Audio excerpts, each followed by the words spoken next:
አይነት መልኩ እግዚአብሔር ሊጠቀምብን ይችላል። በፈለገ አይነት መልኩ እግዚአብሔር ሊሰራብን ይችላል። የተቀባን የተለቀለኩ ሐዋርያ ነኝ፣ ነብይ ነኝ፣ ፓስተር ነኝ፣ ወንጌላዊ ነኝ፣ አስተማሪ ነኝ፣ ዘማሪ ነኝ ልትሉ ትችላላችሁ።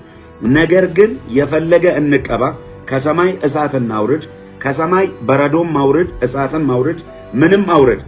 ነገር ግን እኛ ከእግዚአብሔር ቃል አንበልጥም። አለቀ።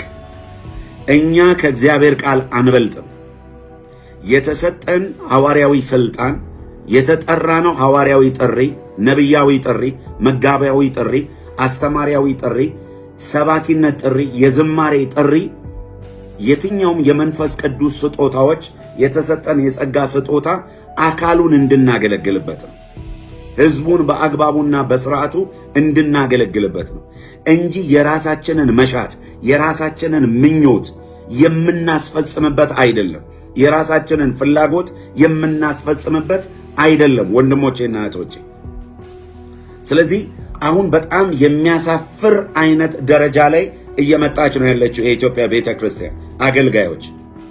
በጣም ቅጥ ያጣ ልምምዶች፣ አላስፈላጊ የሆኑ በቤተ ክርስቲያን ውስጥ አሁን እየተከናወኑ ያሉት የሆነ ሽፋን ተሰጥቷቸው የዚህና የዚህ ሽፋን ተብለው ተሰጥቷቸው የሚከናወኑ የጌስት ሃውስ አገልግሎቶች፣ በቤተ ክርስቲያን ውስጥ መንፈሳዊ ስም እየተሰጣቸው የሚከናወኑ ማንኛውም ሽያጮች